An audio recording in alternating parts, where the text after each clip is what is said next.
আসসালামু আলাইকুম রহমতুল্লাহি বারাকাতুহু। হ্যালো এভরিওয়ান, নতুন একটি টপিকস নিয়ে কথা বলবো। আপনারা সবাই ভিডিওটি শুরু থেকে শেষ পর্যন্ত দেখবেন, ইনশাল্লাহ আপনারা অনেক কিছু বুঝতে পারবেন। আসলে আমরা যে সফলতার গল্পটা যে শুনি, এই সফলতার পিছনের যে গল্পটি আছে, এই গল্পটা কি আমরা কখনো শোনার চেষ্টা করেছি?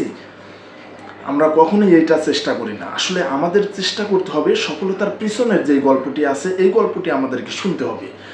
তো যখন কোনো ব্যক্তি কোনো একটি কাজ করে যখন সাকসেসফুল হয়ে যায়, তখন কিন্তু আমরা ওই সাকসেসফুলটা আমরা দেখি, কিন্তু এর পিছনের যে গল্পটি আছে এটা কিন্তু আমরা শোনার চেষ্টা করি না।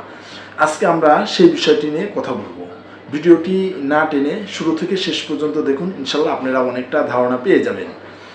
আমরা যখন কোনো কিছু যখন শুরু করি, আমরা সেটার পিছনেই যেন আমরা ধরে রাখতে পারি এবং ওই একটি কাজ নিয়েই আমরা যেন সামনের দিকে এগিয়ে যেতে পারি। এটার জন্য সর্বোচ্চ চেষ্টা করতে হবে। আপনি যদি একটি কাজ শুরু করার পরে 1 মাস অথবা 2 মাস পরে যদি আবার ওই কাজ চেঞ্জ করে নতুন আরেকটি কাজের দিকে যখন যাবেন, তখনই কিন্তু আপনি আর সফলতার মুখ দেখতে পারবেন না। এই জন্য আপনাকে কি করতে হবে, যে কোনো একটি কাজ আপনাকে চুজ করতে হবে এবং ওই একটি কাজ নিয়ে আপনাকে সাধনা করতে হবে, ওইটা নিয়ে গবেষণা করতে হবে এবং ওইটা নিয়ে আপনাকে সামনের দিকে এগিয়ে যেতে হবে।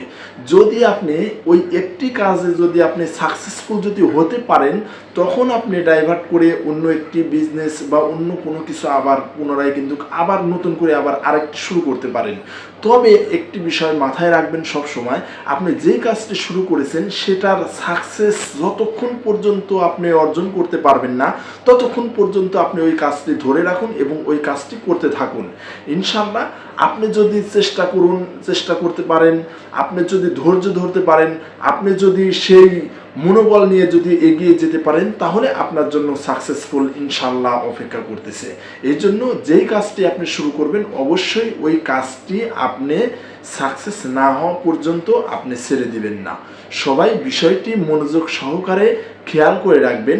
যেই কাজটি আপনি শুরু করেছেন, ওই কাজে সাকসেস না হওয়া পর্যন্ত অন্য কোনো কাজে আপনি যাবেন না।